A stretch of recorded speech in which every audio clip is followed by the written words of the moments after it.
All right. Hey everybody. What's going on? It's a pretty rough night. Didn't get much sleep. Thinking about our movement and what we've built, and what happened last night was definitely a disappointment, if I'm being 100% honest. I want to dive in this video and talk about what happened, and what I think we can do to fix it. Because regardless of what anybody says, we're not out of this, man. All that happened last night was Biden caught up to us.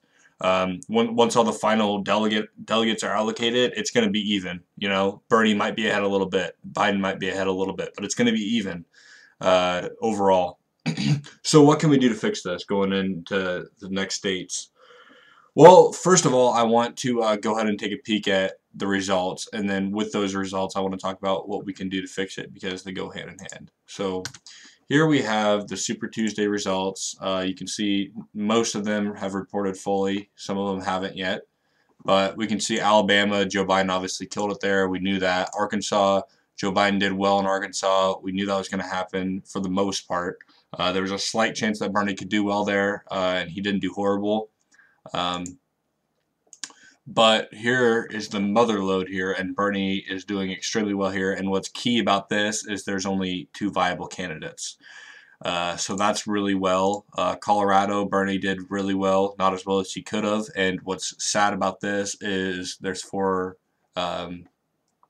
eligible candidates.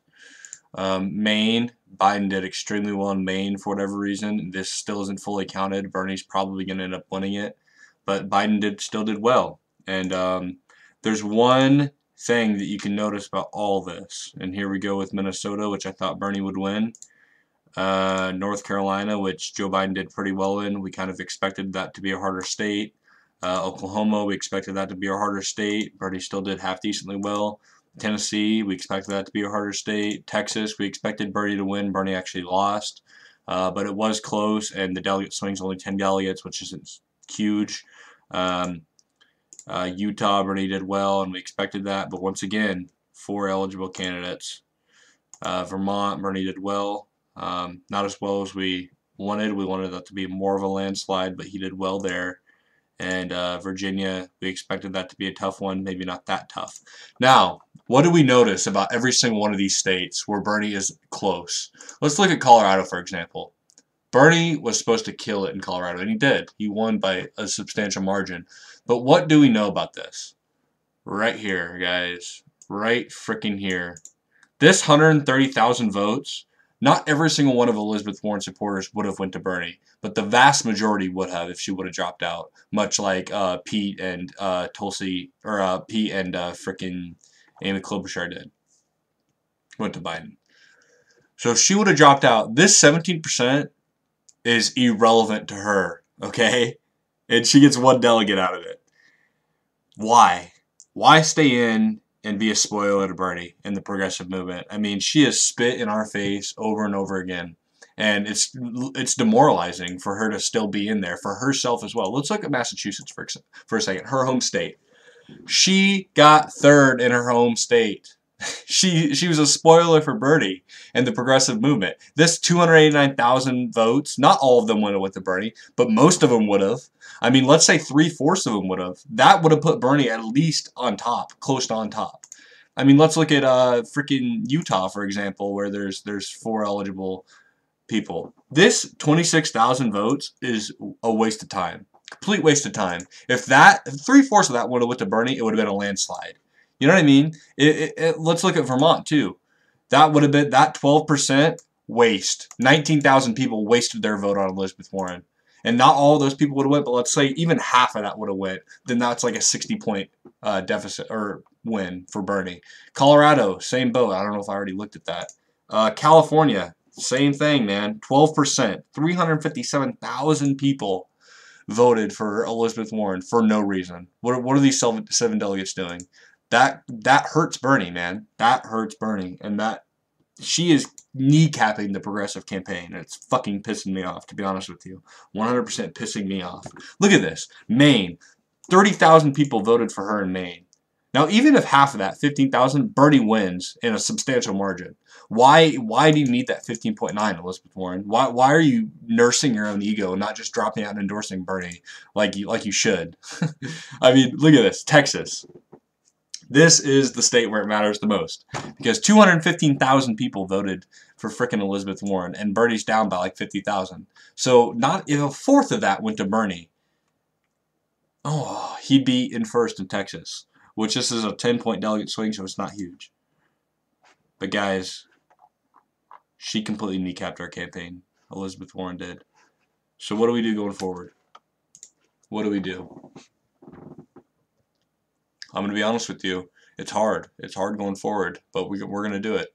And what we do is I think that we have to reach out to Elizabeth Warren because she is kneecapping the progressive campaign. We have to reach out to her and her supporters and say, look, clearly there's no path forward for you. Clearly there's no path forward to you. Join our movement. Elizabeth Warren, drop out, endorse Bernie. I don't know if Bernie has to offer her a VP spot, but if that's what it takes, do it. Because she is single-handedly kneecapping the progressive movement right now as we speak. And there's reports that she's planning on dropping out or planning on reassessing her campaign, which is the code word for dropping out. Like, Bloomberg just dropped out as well. They're all coalescing behind Biden. Right now, the only people in the race are Bernie, Warren, and Biden. And every single moderate, so-called moderate, is going to Biden. And Warren is completely spoiling the progressive vote. The real story of the night is Warren and what she has done to stop our movement and stop the campaign from moving forward. So she has to drop out. We have to get her to drop out. We have to reach out to her, and we have to offer her the VP spot. We have to offer her something. So she drops out, and I think that's a bump for Bernie. If she drops out and endorses Bernie, we win three or four more states on Super Tuesday. So we have to get her to coalesce behind Bernie. We have to do it. And moving forward too, we have to start attacking Joe Biden. We know he crumbles under pressure. The next debate is going to be hilarious because he's going to have more talking time, and he's literally a dementia patient, and he's going to crumble. He is going to crumble under pressure. I promise you that. So going forward, attack Joe Biden. Bernie, bring out the big dogs, man. Quit calling him your friend. He's not your friend. He's single-handed. He's kneecapping you. They don't care about you. They don't like you. They don't like us. We have to stand up to them. We have to quit calling them our friends because they're not our friends. They are not our friends, man. We have to stand up to them. We have to get Elizabeth Warren on our side, and we have to stand up to Joe Biden. And it's not that hard. The good news is, this is the good news, guys. Joe Biden is the weakest candidate the establishment could have picked. The weakest. He has a horrible record, cuts of Social Security, fighting for segregationists, all this bullshit that we can put attack ads against them and we can fight against them. But we have little time, man. Bernie has to come out guns a-blazing in the next debate. He has to come out and just completely bombard Joe Biden and make Joe Biden stumble over his words. Dude, in his victory speech, he confused his wife and his sister. This is the guy that the establishment says is going to beat Donald Trump. This is the guy.